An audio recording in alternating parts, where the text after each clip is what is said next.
I just thought I would give regular viewers a bit of an update on what's happening.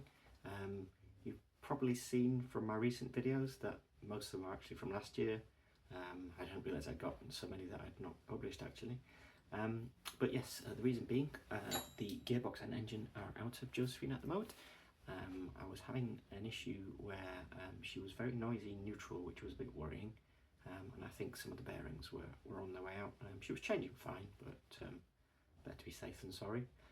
So yeah, I'm halfway through doing that at the moment. I haven't done a video because I'm doing it for the first time and I'm probably making loads of mistakes, so I won't want anyone to follow that. But I have found a guide that I'll put it in the description should anyone need a guide on doing this.